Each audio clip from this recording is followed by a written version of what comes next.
Buenas estudiantes, en el día de hoy nosotros comenzamos el estudio de la asignatura Probabilidades Estadísticas, en la cual ustedes van a recibir algunos elementos básicos de esta asignatura, puesto que esta asignatura realmente pudiéramos concebir alrededor de 3 o 4 cursos completos para ella. Ustedes debieran haber tenido un primer encuentro con sus profesores donde vieron los elementos esenciales del comienzo de esta asignatura. Nosotros, por lo tanto, nos haremos una gran introducción. Solamente aclararemos que la probabilidad y la estadística son dos ramas matemáticas que tienen un tronco común a partir de unos años para acá. Es decir, las probabilidades son mucho más recientes que la estadística. La estadística tiene sus inicios prácticamente desde que surgió la civilización, puesto que desde que el hombre tenía o hacía algunos conteos de sus cosechas, de todos esos elementos, ya estaba haciendo elementos de estadística. Sin embargo, la probabilidad nosotros la podemos ver muy asociada a los juegos de azar. Es decir, aunque los juegos de azar tienen referencia desde hace más de 40.000 años, realmente el estudio como tal de las probabilidades basadas en estos juegos de azar comienza en el siglo XVII a partir de ciertas correspondencias del caballero Chevalier de Méré, un caballero que vivió en París y que además era muy empedernido a juego, y le escribió a sus amigos Pascal y Fermat acerca de cómo podíamos repartir el dinero de ciertas apuestas si en algún momento determinado en un cierto juego se interrumpía sin poder culminar ese juego. Suponemos que sea porque llegaba la policía, porque en aquel momento precisamente los juegos estaban prohibidos. A partir de ahí comienza un estudio detallado de las probabilidades por parte de estos matemáticos a partir de correspondencias entre ellos, y es donde se considera por muchos historiadores el surgimiento de las probabilidades. Eso quiere decir que nosotros haremos durante todo este curso muchas referencias a los juegos de azar, a los elementos que componen las probabilidades, basados como fundamento matemático de la estadística. Eso quiere decir que un primer elemento que tenemos que ver nosotros, entonces, dentro de nuestra conferencia serán los fenómenos aleatorios, las definiciones de probabilidad, las propiedades, la probabilidad condicional y la independencia estadística como elementos esenciales. Un primer aspecto que tenemos que tener claro nosotros es qué cosa es la teoría de la probabilidad. La teoría de las probabilidades, como ustedes pueden apreciar, no es más que una teoría que proporciona modelos matemáticos para la descripción de fenómenos sujetos a influjos casuales. Si realmente vamos a analizar el azar desde el punto de vista matemático, podemos decir sin grandes complicaciones que la probabilidad es aquella que trata de cuantificar la incertidumbre. Es decir, nosotros estamos ante un fenómeno el cual no conocemos exactamente qué va a ocurrir, sí podemos saber los posibles resultados, pero no qué va a ocurrir, y precisamente la estadística o la probabilidad va a tratar de cuantificar esos elementos. Si a nosotros nos dicen, por ejemplo, que mañana existe un 80% de probabilidad de que llueva, está claro que a todo el mundo se le ocurrirá salir con una capa o con una sombrilla. Sin embargo, no tenemos la certeza que va a llover. Nosotros entonces veremos algunos conceptos básicos que vamos a trabajar durante todo el semestre y que son necesarios que ustedes los tengan en cuenta. El primero es a qué le vamos a llamar nosotros fenómeno o experimento determinista. Y es aquel fenómeno que nosotros podemos determinar o predecir con exactitud cuál va a ser su resultado.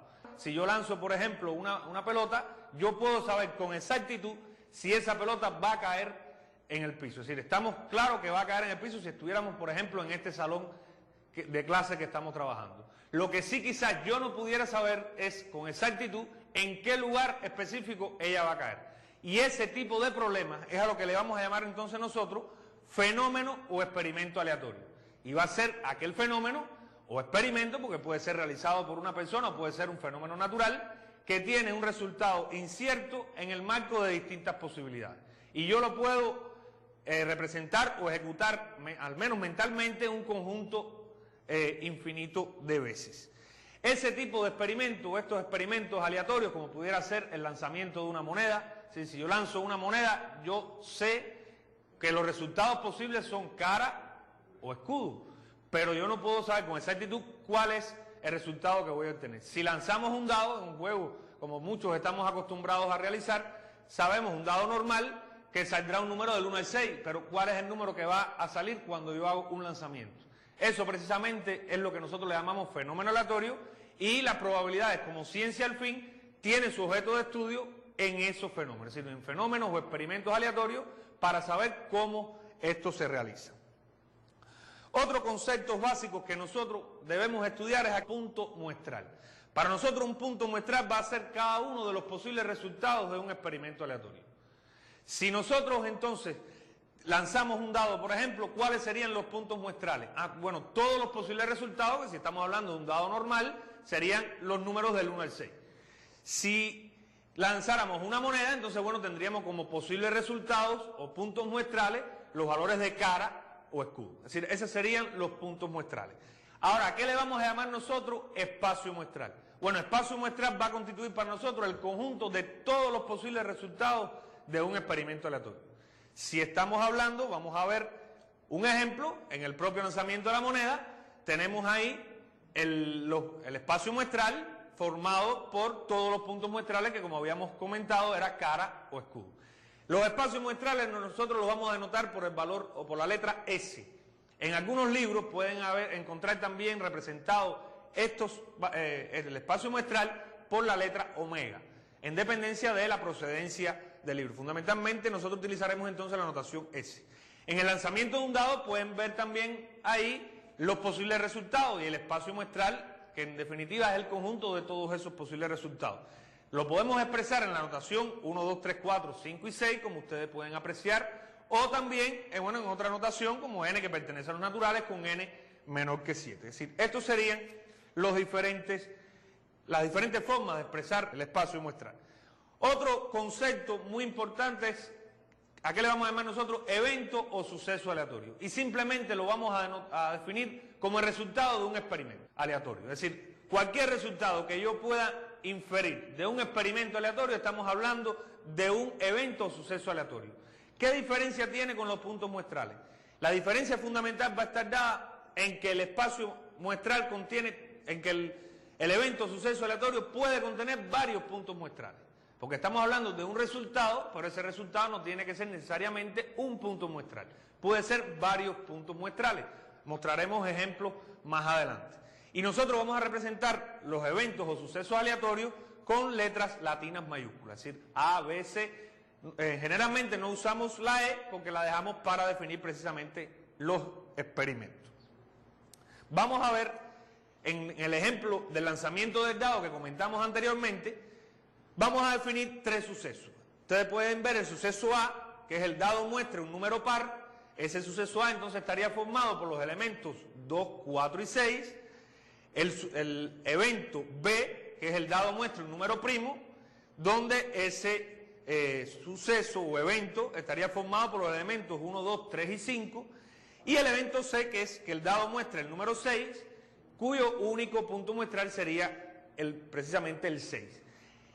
Vamos a resaltar que este último tipo de evento lo vamos a denotar como evento simple. Y los casos de los eventos como el A y el B, vamos a denotarlos como eventos compuestos. Esto es ejemplo de los tipos de eventos. Ahora, hay dos eventos que son esenciales también a la hora de trabajar con las probabilidades. Y es el evento seguro o cierto. Es decir, cuando un evento es seguro o cierto. Un evento es seguro o cierto cuando, dado un conjunto de condiciones, su ocurrencia es inevitable. Es decir, es aquel evento que siempre, dado un experimento, va a ocurrir. Un experimento aleatorio, yo lo ejecuto y ese suceso es aquel que siempre va a ocurrir. Por lo tanto, sus componentes o los elementos, puntos muestrales que lo componen son el espacio muestral. De hecho, el espacio muestral lo podemos considerar como un evento cierto. El evento imposible o nulo, que sería la otra cara de la moneda, es aquel evento que, dado un conjunto de condiciones, su ocurrencia es imposible. Es decir, aquel evento que nunca va a ocurrir. Si yo tengo un dado normal, como el que estábamos comentando, partiendo o siguiendo el ejemplo del dado, ¿cuál sería un evento imposible? Bueno, que yo lance el dado y salga el número 7, por ejemplo, o que salga un número mayor que 10. Eso está claro que nunca va a ocurrir si mi experimento consiste en lanzar un dado. Vamos entonces a ver el último concepto básico dentro de todos los que pudiéramos mencionar, y es el llamado evento complementario. Un evento muy importante porque el evento complementario va a ser el que viene dado por todos los puntos donde no ocurre A. También se suele llamar como el evento contrario a A. Yo tengo un suceso, por ejemplo, puede ser que en el lanzamiento de un dado, que yo lanzar un número mayor que 3, está claro que el evento contrario a ese, si su complemento será que el número que salga sea un número menor o igual que 3. Es muy importante conocer este concepto. Las notaciones pueden observar que puede ser a prima, a complemento, si son diferentes notaciones que se utilizan para representar el evento contrario.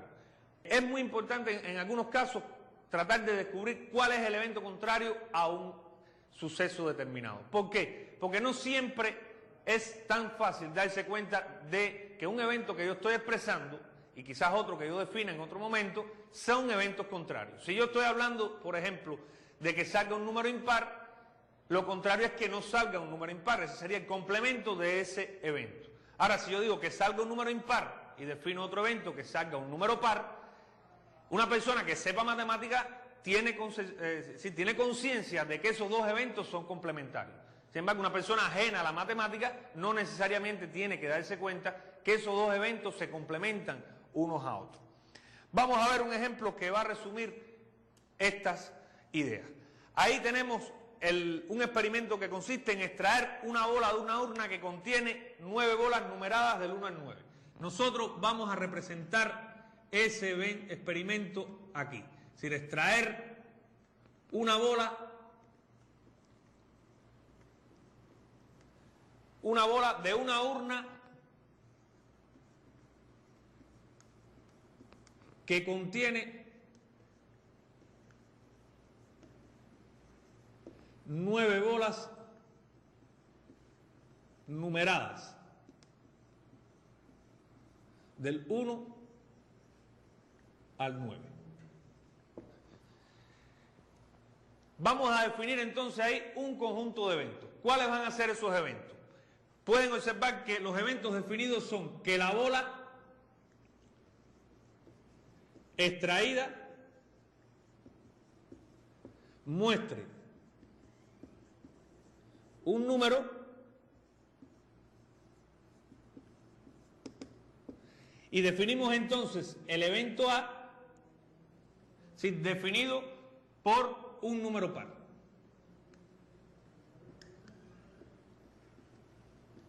Un evento B que va a quedar definido como un número impar.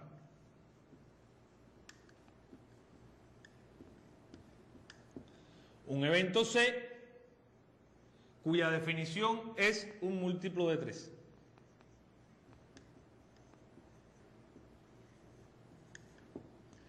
Un evento D que es que la bola que salga, es decir, el número que ella muestre, sea un múltiplo de 4. Y un evento G, recuerden que la E la dejamos para expresar los experimentos, un número divisor de 24. Sí, fíjense cómo ahí hemos definido un conjunto de eventos que son productos o pueden ser productos de este experimento aleatorio que nosotros estamos trabajando acá. Si nosotros consideramos un conjunto de eventos como estos que pertenecen a un experimento, en general le podemos llamar a ese conjunto de eventos, se le suele llamar una familia de eventos. Es decir, para nosotros una familia de eventos van a ser un conjunto de eventos que pueden ocurrir a partir de un experimento aleatorio. Vamos a ver entonces quiénes componen estos eventos que hemos definido acá. Si para nosotros A es que salga un número par, está claro, y las bolas están numeradas del 1 al 9, para nosotros los posibles valores de A serían 1, disculpen, es decir, un número par estarían formados por 2, 4, 6 y 8. En el caso de B, estaría formado por los números impares, 1, 3, 5, 7 y 9. En el caso de C, que son los múltiplos de 3, bueno, serían 3, 6 y 9. En el caso de D, que lo definimos como un múltiplo de 4, 4 y 8. Y en el caso de G, que serían un número divisor de 24, estaríamos hablando del 1, 2, 3, 4, 6 y 8. Sí, estaría formado por esos elementos. Fíjense que en todos los casos nosotros hemos trabajado a la hora de expresar los diferentes eventos con notación conjuntista. Es decir, una notación que ustedes han estudiado en matemáticas ya anteriormente. Eso quiere decir que nosotros con estos eventos podemos también hacer un conjunto de operaciones similares a las que hacíamos con los conjuntos. ¿Cuáles serían esas principales operaciones? En general, cualquier tipo de operación de conjunto, pero vamos a centrarnos en algunas en las cuales queremos hacer un énfasis mayor. La primera operación entre los eventos que vamos a nosotros a definir es la llamada intersección o producto de eventos. Es decir, para nosotros, ¿qué va a ser la intersección o producto de eventos? Llamaremos intersección o producto de eventos, dados dos eventos, por supuesto, A y B, al evento que consiste en la ocurrencia simultánea de A y B. Es decir, ¿quiénes estarían en A y B? Precisamente en A y B estarían los elementos que están en A y que están en B a la vez. ¿Cuándo ocurrirá este evento? Bueno, cuando ocurran los dos eventos a la vez. Precisamente, cualquiera de estos eventos que nosotros tenemos definido aquí va a ocurrir cuando ocurre uno de sus puntos muestrales. Si yo extraigo una bola y sale el número 4, está claro que ocurrió, por ejemplo, el evento A. Es decir, porque salió un número par. Pero también ocurrió el evento D, porque salió un múltiplo de 4. Y ocurrió también el evento G, porque salió un número divisor de 24. Es decir, ocurrieron estos tres eventos en ese resultado. La intersección entonces sería cuando yo hablo de dos eventos a la vez. Estamos hablando entonces de intersección y podemos ver, partiendo de este ejemplo, que si yo intersecto, por ejemplo, los eventos B y C, y esta va a ser una de las notaciones que vamos a utilizar, este evento va a ocurrir cuando ocurre B y C a la vez. Pero ya habíamos comentado que el evento B y C ocurre cuando ocurre cualquiera, o el resultado es uno de sus puntos muestrales. Y van a estar los elementos que están en B y que están en C. Eso quiere decir que B intersectado con C, ¿quiénes los van a componer? Bueno, el 3, que fíjense que es común en ambos, el 9, que sería el otro elemento común para ambos sucesos. Es decir, podemos hablar que B y C ocurre cuando yo extraigo la bola 3 o extraigo la bola 9. Si lo habláramos en palabras, estamos diciendo el evento que salga un número impar y que salga un múltiplo de 3. Eso ocurriría cuando sale, en este caso, el 3 y el 9. Ahora, existe un caso particular y es cuando yo intersecto dos eventos, A y B, y esa intersección es vacía. Es precisamente el concepto que damos nosotros de eventos mutuamente excluyentes. Es decir, cuando dos eventos son mutuamente excluyentes. Dos eventos son mutuamente excluyentes cuando no pueden ocurrir simultáneamente. La ocurrencia de uno excluye la ocurrencia del otro. Vamos a ver en el ejemplo cuál, o encontrar un par de eventos que sean mutuamente excluyentes. Por ejemplo, A intersectado con B. Sí, ¿qué elementos estarían en común entre A y B? ¿Qué significaría A intersectado con B? Que salga un número par y que salga un número impar. Está claro que esto es imposible. Por lo tanto, la intersección de esos dos elementos es vacía.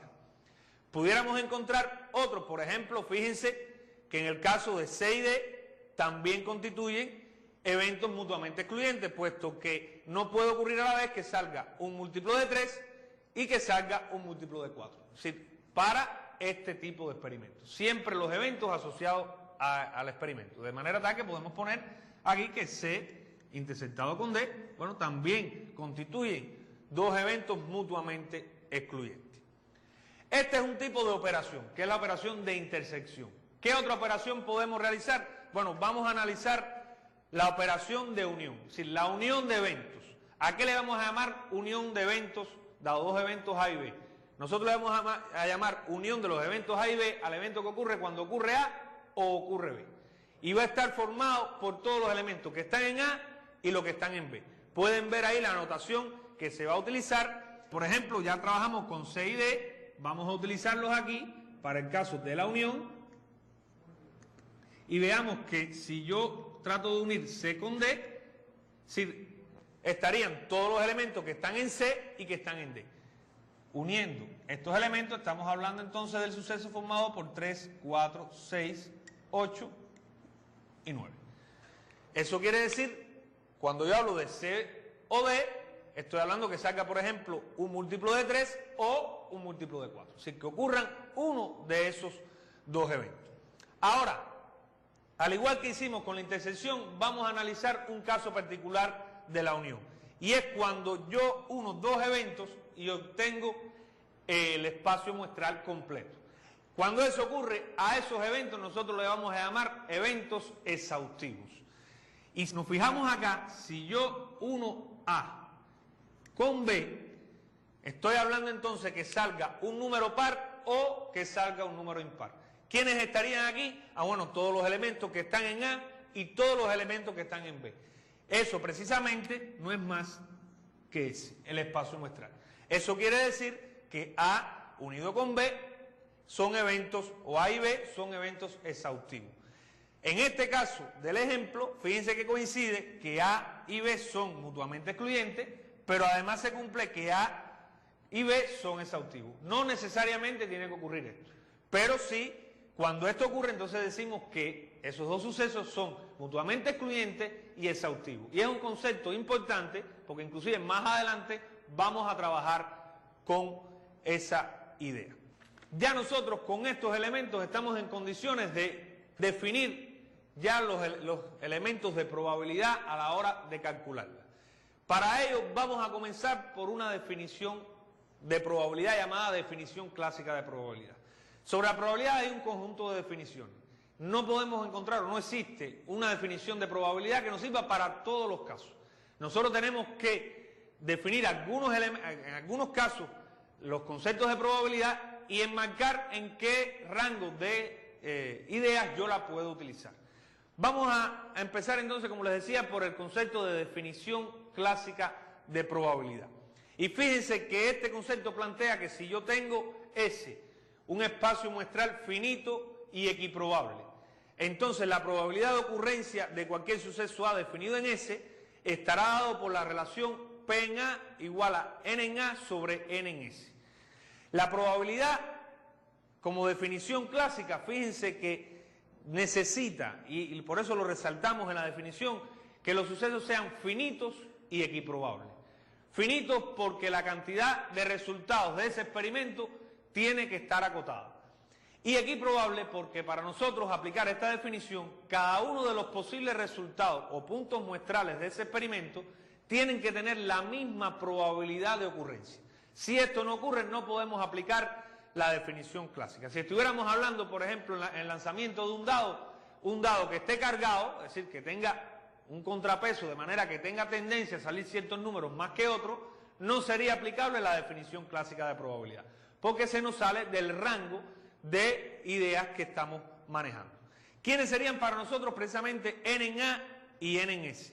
Bueno, N en A sería la cantidad de casos favorables al suceso A, que también lo podemos denotar como el número de puntos muestrales de A. Y N en S sería la cantidad de casos posibles o también el número de puntos muestrales de S. Fíjense que precisamente por la propia definición ya podemos observar la necesidad de ser un conjunto finito de resultados. Porque si no fuera un conjunto finito de resultados, para nosotros N en S no tendría sentido. N en S es el número de puntos muestrales. Si ese número de puntos fuera infinito, no podríamos aplicar esta definición. Este resultado nos va a dar, o esta definición nos va a permitir a nosotros calcular un conjunto de probabilidades bastante grande. Lo que pasa que no va a abarcar todos los tipos de problemas a los cuales podríamos enfrentarnos nosotros. Si nosotros fuéramos a aplicar esa definición de probabilidad al ejemplo que tenemos nosotros aquí, vamos a ver si es posible. Fíjense que mi experimento consiste en extraer una bola de una urna que contiene 9 bolas numeradas del 1 al 9. Aquí estamos suponiendo que esa extracción se realiza al azar. Si esa extracción se realiza al azar, entonces estamos considerando que cada una de las bolas tiene la misma posibilidad de ser seleccionada. Eso implicaría entonces el concepto de equiprobabilidad que nosotros estamos analizando en la fórmula. También, y son otros aspectos que aunque si tuviéramos que mencionarlos todos haríamos muy grande cualquier enunciado de un ejercicio, pero también estamos suponiendo que, por ejemplo, todas las bolas tienen el mismo tamaño. Si existieran bolas más grandes que otras, está claro que esas bolas más grandes pudieran tener mayor posibilidad de ser seleccionadas que otras. y entonces no estaríamos violando el concepto de equiprobabilidad para poder aplicar la definición. Y por otro lado, al yo sacar una bola de ahí, tengo solamente 9 posibilidades, es decir, o sacar de la bola 1 hasta la 9. Por lo tanto, estamos garantizando un conjunto finito de resultados. Si aplicáramos entonces la definición clásica aquí, fíjense que aquí el espacio S estaría formado precisamente por todos los posibles resultados o puntos muestrales, y entonces la probabilidad de A la pudiéramos calcular como 4 precisamente entre 9. Es decir, ¿cuántos resultados son favorables a A? Precisamente tenemos 4 resultados. ¿Y cuántos son favorables a S? Entonces tendríamos 9 resultados. Es decir, los resultados posibles. Y entonces la probabilidad de A es 4 sobre 9. ¿Qué interpretación tiene esto? Bueno, que generalmente nosotros cuando hacemos esa extracción, 4 de cada 9 veces como promedio debe salir un número par. Y fíjense que la probabilidad a nosotros no nos garantiza la ocurrencia en un momento determinado. Lo que sí nos garantiza a la larga una cierta tendencia de trabajo. Bueno, aplicando eso mismo al resto de los eventos, ahí ustedes pueden apreciar el cálculo de las probabilidades de cada uno de estos eventos y cuáles serían sus resultados.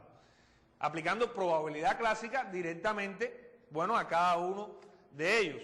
Esta probabilidad tiene un conjunto de propiedades. Nosotros vamos a ver las propiedades básicas, porque después vamos a hablar ya en un sentido más general. Como propiedades básicas de esta probabilidad, primero, que la probabilidad siempre va a ser un número entre 0 y 1. Lo más que yo podría tener como casos favorables a un evento sería todos los casos posibles y estaría entonces arribando al valor 1. Y lo más que puede ocurrir es que entonces este evento nunca puede ocurrir, sea un evento imposible, y entonces estaríamos hablando entonces de la probabilidad 0. Una segunda propiedad que para el espacio muestral S se cumple que P en S es igual a 1. Es decir, la probabilidad del espacio muestral para nosotros es 1. Siempre va a ocurrir.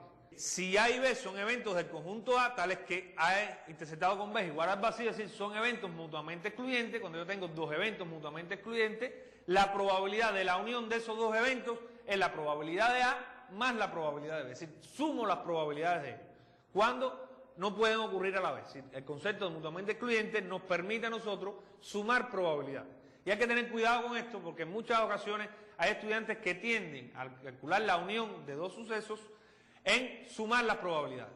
Esto solamente es posible si esas probabilidades me garantizan a mí que son mutuamente excluyentes. Si eso no ocurriera, yo no puedo aplicar entonces el concepto, la propiedad que tienen ustedes ahí presente.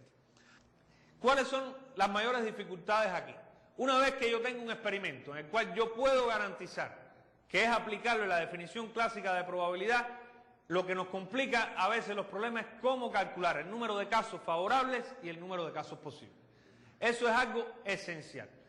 Para ello nosotros podemos utilizar cualquier mecanismo matemático, es decir, podemos apoyarnos en cualquier mecanismo matemático. Yo les voy a dar algunos recursos para que les pueda ayudar a ustedes en algunos problemas en calcular estas ideas. Para ello vamos a basarnos en los principios de la teoría combinatoria, es decir, algunos principios elementales que nos va a permitir a nosotros calcular esta cantidad de casos. El primer principio que vamos a manejar es el llamado principio de multiplicación.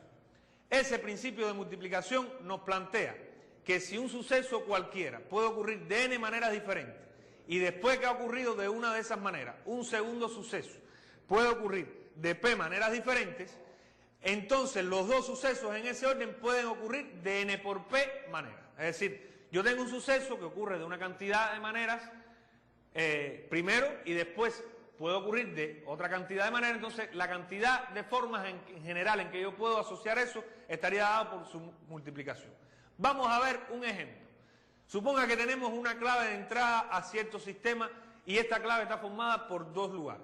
Y yo conozco que el primer elemento es una vocal y el segundo es un dígito. La pregunta que se plantea es, ¿cuántas variantes de clave existen de este tipo? Es decir, ¿cuántas variantes de clave yo tengo que puedo formar con estas condiciones?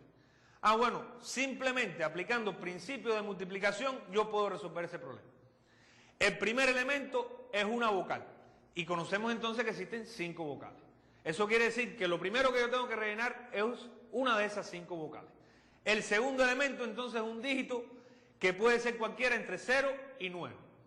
Por lo tanto, yo tengo 10 variantes para completar ese segundo lugar.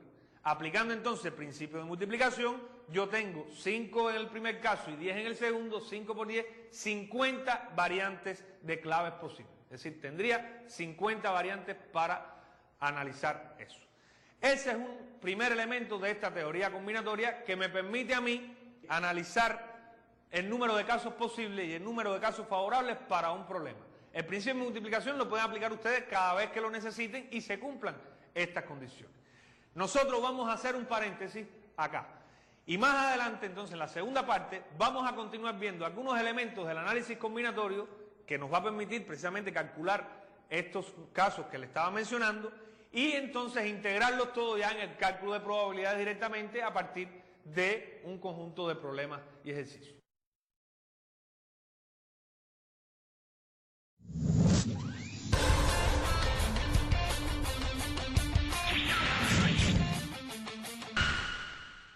Bueno, en la primera parte de la conferencia nosotros estuvimos viendo los elementos esenciales de las probabilidades, fundamentalmente basados en los conceptos iniciales y la definición clásica de probabilidad.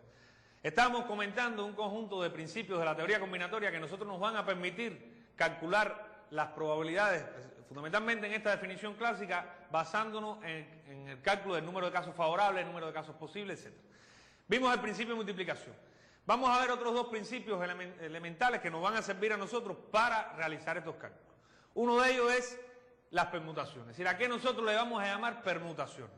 Para nosotros permutaciones va a ser todos aquellos arreglos de un conjunto, es decir, de todos los elementos o parte de un conjunto de objetos considerando el orden en su ubicación.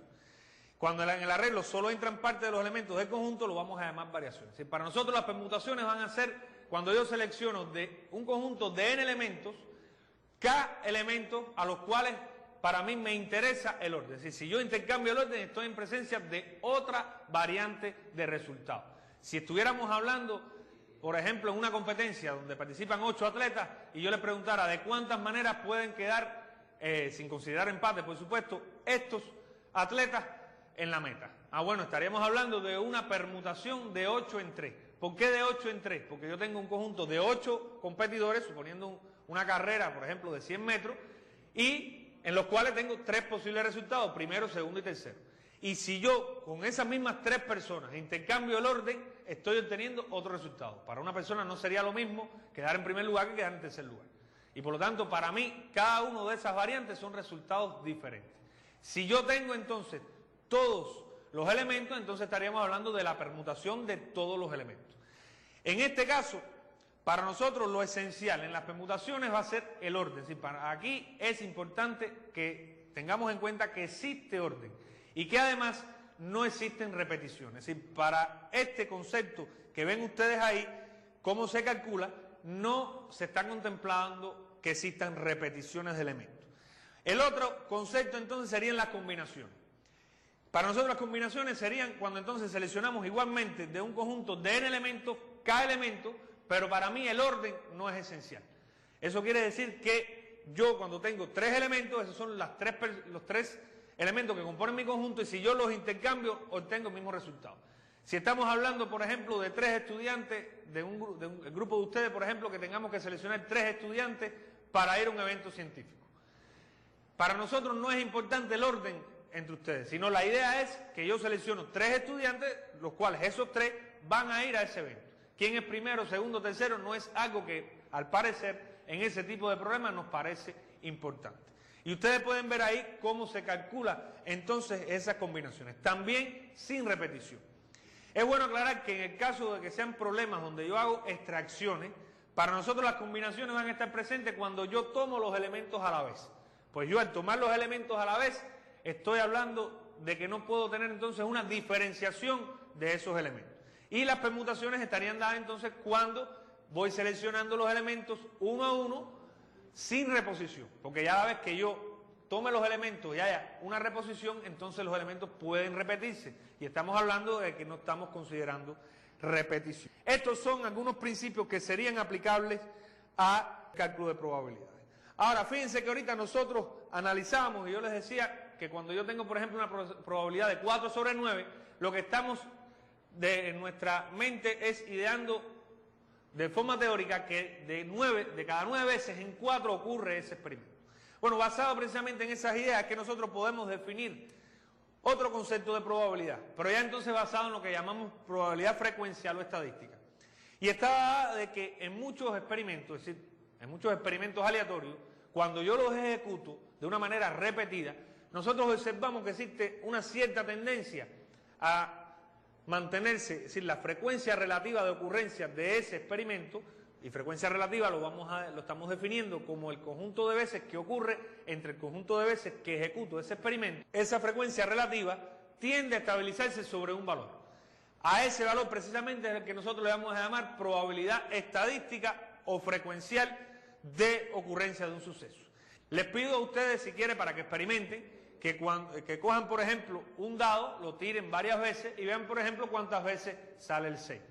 La probabilidad de ocurrencia del 6, si hablamos de un dado balanceado, estábamos hablando, aplicando definición clásica, por ejemplo, que sería 1 sobre 6. Bueno, de manera frecuencial nosotros podemos analizar ese caso y entonces podríamos valorar si ese dado realmente es un dado que está equilibrado o no.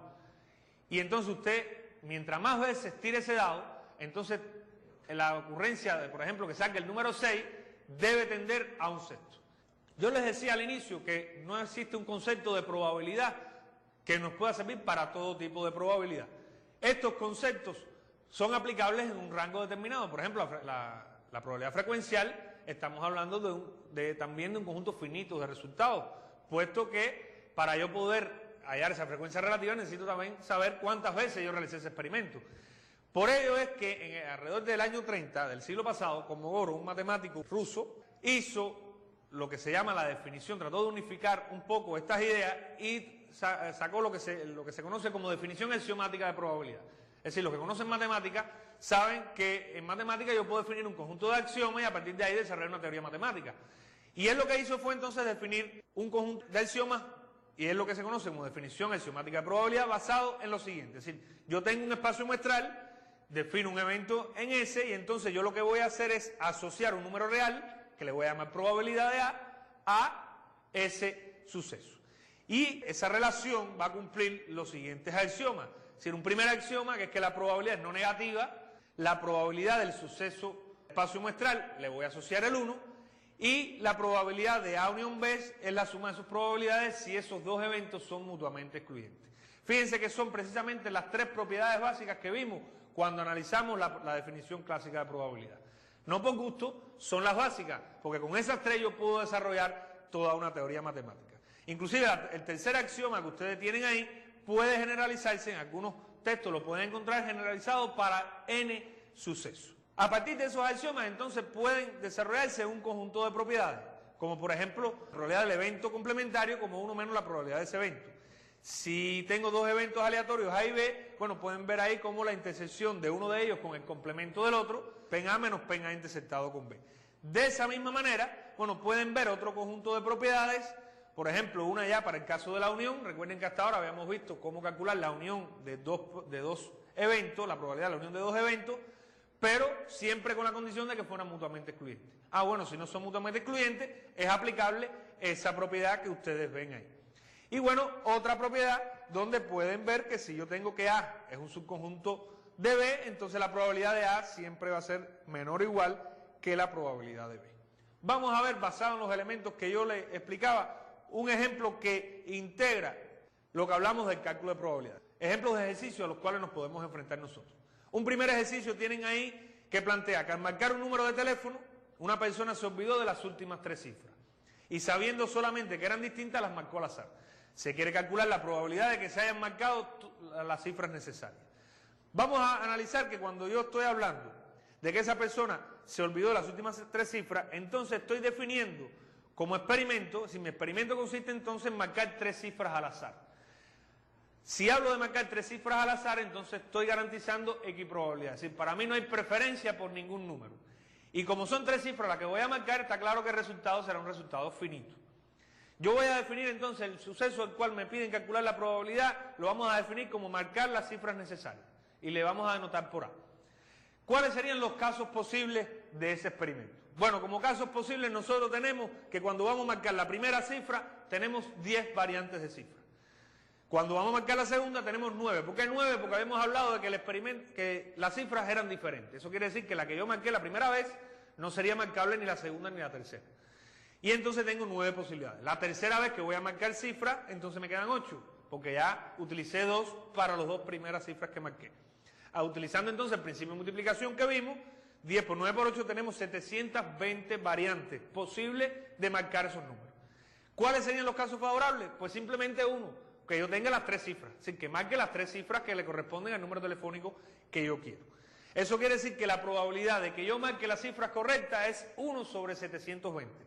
Fíjense que esa probabilidad es de 0,00138, es decir, sería bastante poco probable de que yo, si se me olvidaron las últimas 3 cifras del número telefónico, es mejor que trate de buscar otra variante y no que la trate de adivinar, porque estoy casi convencido de que sería imposible que usted las marcara, o estaría todo el día y quizás no llegue a resultado.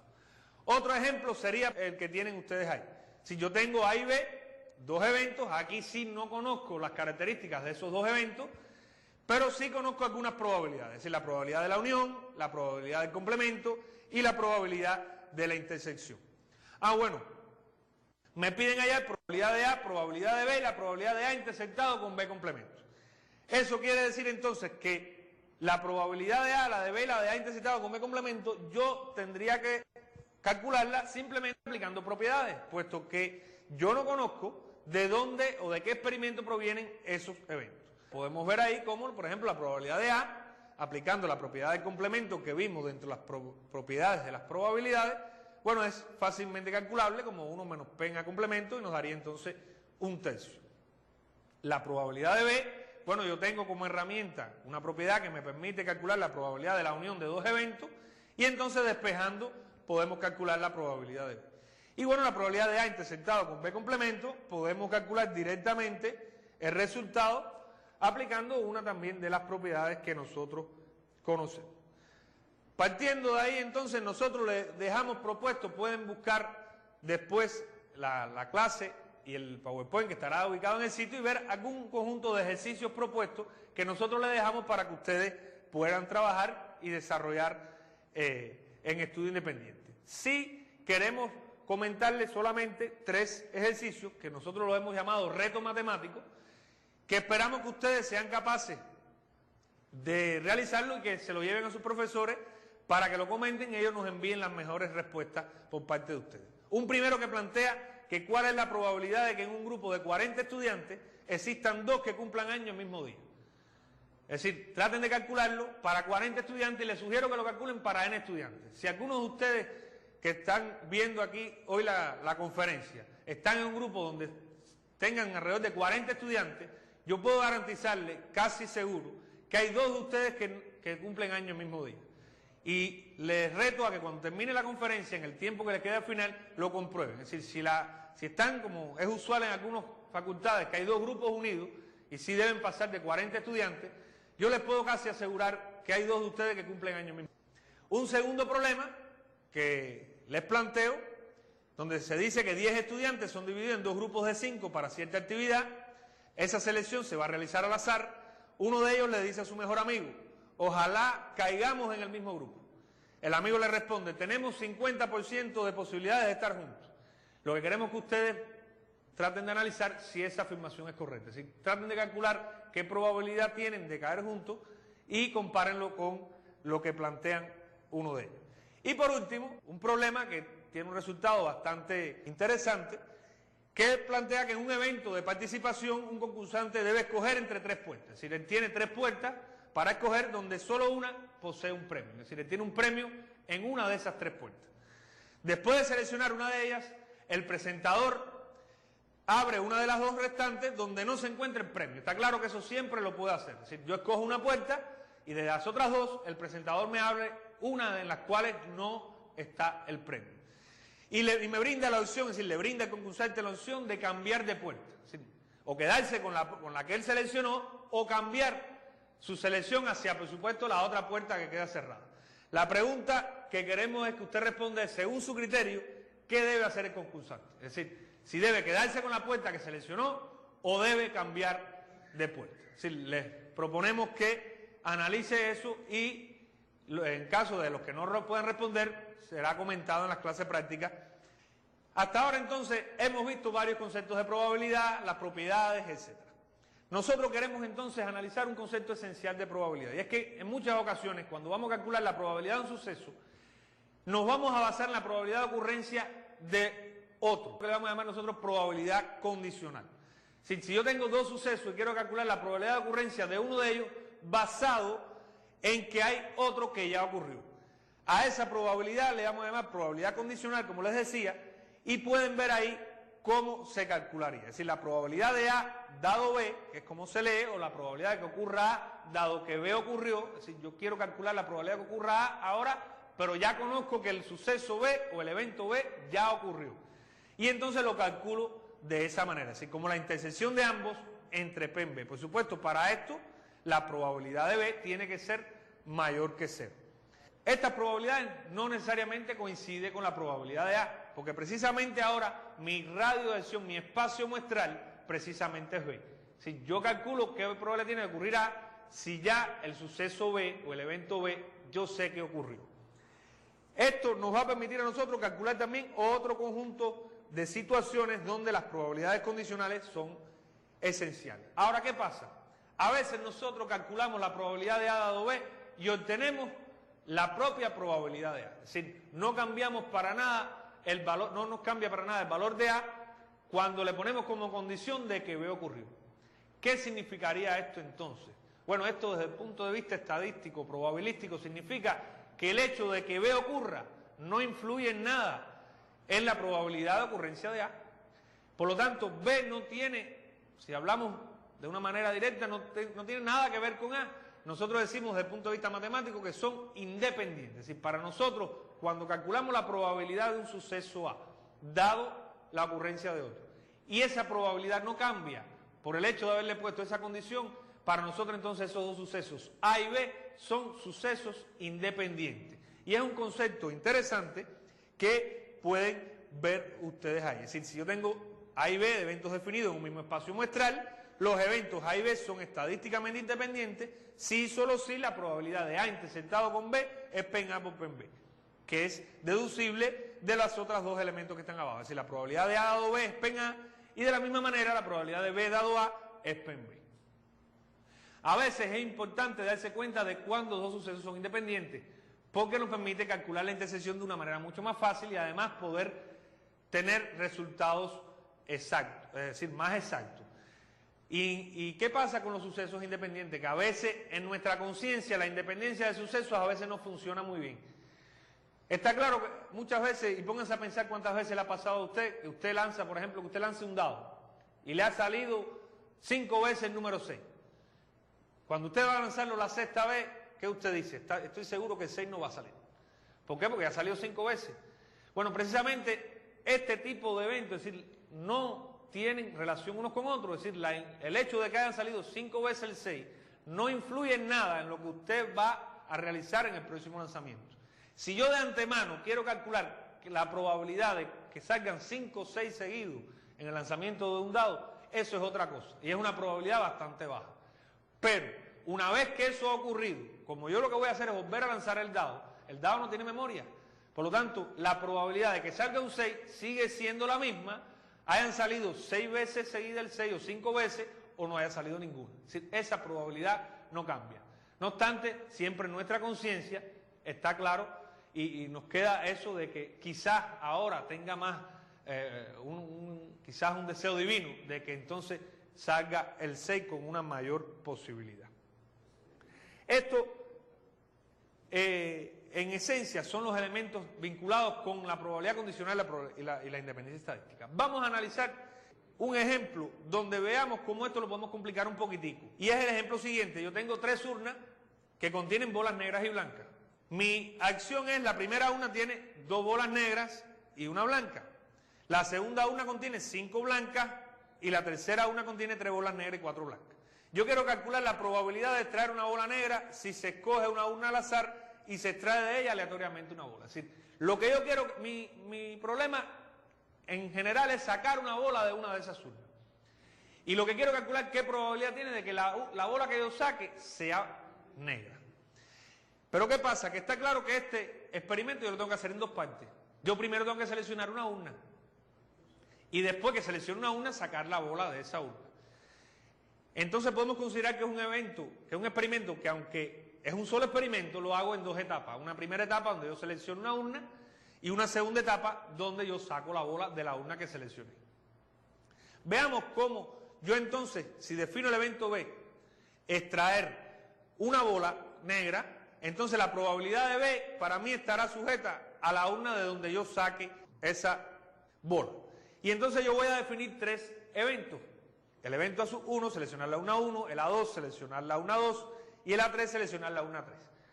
Podemos fijarnos que precisamente esos tres eventos cumplen, que son mutuamente excluyentes. ¿Por qué mutuamente excluyentes? Porque si yo selecciono la urna 1, no puedo a la vez haber seleccionado la 2 y la 3. Es decir, o selecciono la 1 o la 2 o la 3. Pero a su vez son exhaustivos. ¿Por qué? Porque la unión de ellos da todas las posibles variantes que yo tengo. Porque yo, si quiero sacar una bola, obligatoriamente tengo que seleccionar o la urna 1 o la 2 o la 3. Entonces ahí tengo abarcadas todas las posibles variantes que yo tengo. Ahora, nosotros vamos a descomponer a B en lo siguiente. Para nosotros B va a ser, B sacar, recuerden, una bola negra. ¿Cómo yo puedo sacar una bola negra? De tres maneras. Seleccionando la urna 1 y sacando una bola negra, o seleccionando la urna 2 y sacando una bola negra, o seleccionando la urna 3 y sacando una bola negra. Esas son las tres variantes que tengo. Pero fíjense que esas tres variantes también son excluyentes, porque si yo selecciono la urna 1 y saco una bola negra, no puede ocurrir a la vez que seleccione la 3 y saque una bola negra de la 3. Es decir, o hago una cosa o hago la otra. Eso implica entonces que si yo aplico probabilidades a esa expresión que ustedes tienen ahí, entonces puedo considerarla como la suma de esas probabilidades. Y entonces, aplicando de manera general el concepto de probabilidad condicional, despejando en esa fórmula, tenemos esa expresión que ustedes tienen ahí, y como resultado, la probabilidad de B para mí sería 23 sobre 63. Fíjense que en la formulita que tienen ahí, la probabilidad de B dado A1, por ejemplo, sería qué probabilidad yo tengo de sacar una bola negra dado que seleccioné la urna 1. Y eso estaría dado por 2 sobre 3.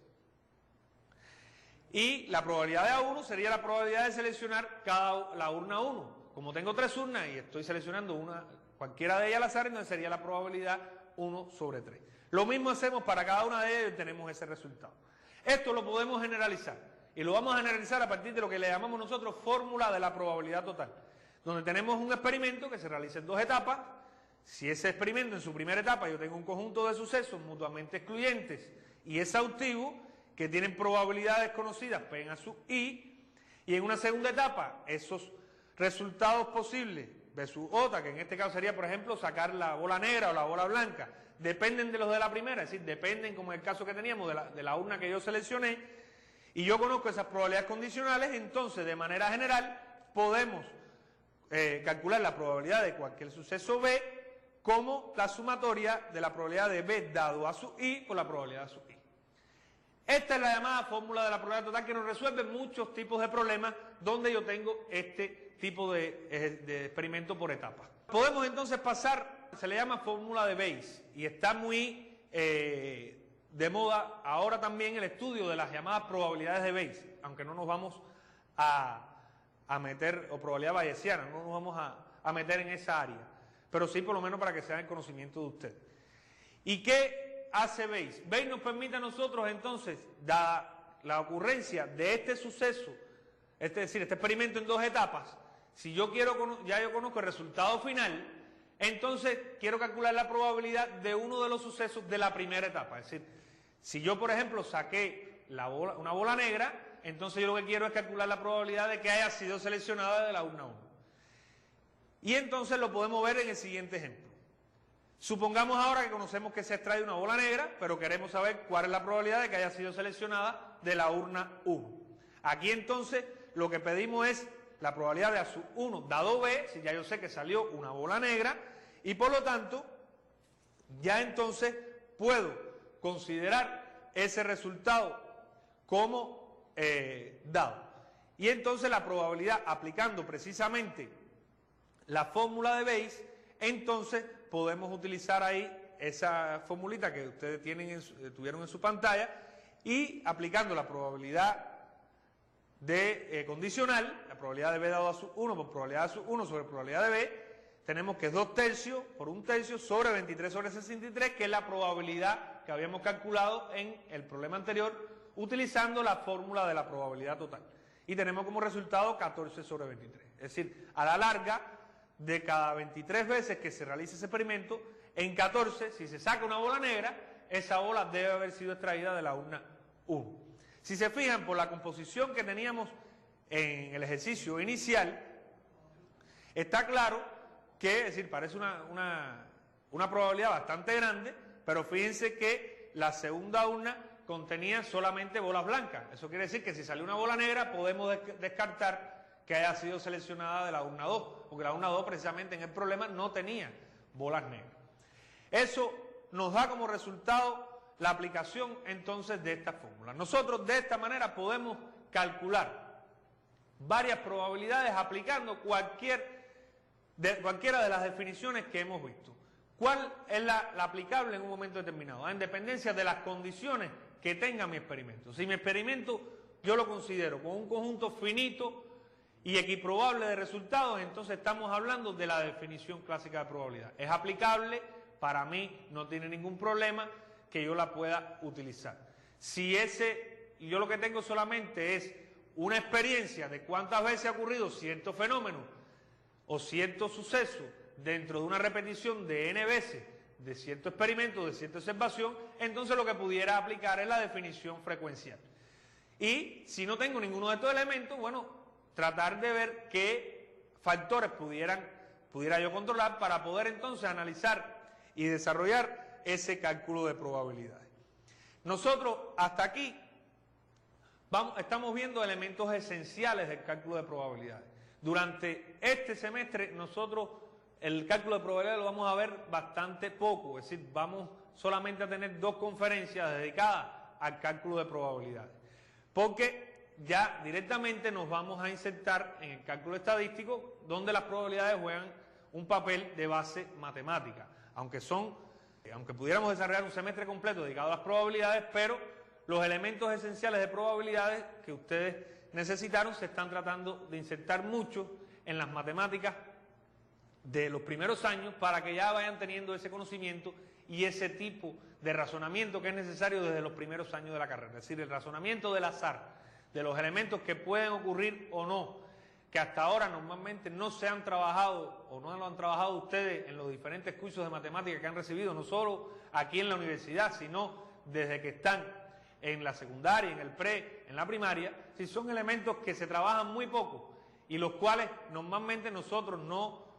tenemos una concepción, un desarrollo lógico en nuestro pensamiento de cómo trabajar con ellos. Solamente queremos darle esas ideas iniciales e incentivar en ustedes que sean capaces de analizar estos elementos y poder ampliar por ustedes mismos todo el espectro de posibles resultados que pueden analizar.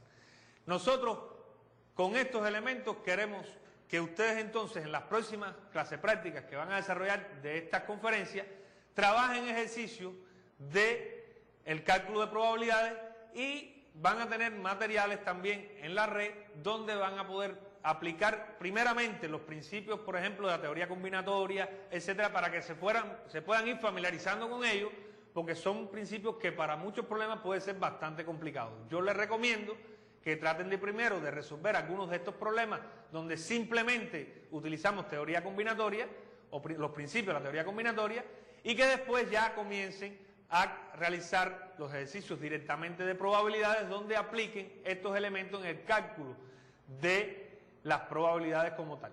Si al finalizar la teleclase sus profesores les darán las orientaciones necesarias entonces para el desarrollo de la clase práctica, van a existir un conjunto de materiales de manera electrónica también en la red que pueden ser utilizados por ustedes. Si se motivan por estos ejercicios, bueno, pueden localizar todos estos materiales y tratar de resolver un conjunto mayor de ejercicios. Hasta aquí nosotros vamos a terminar esta primera conferencia.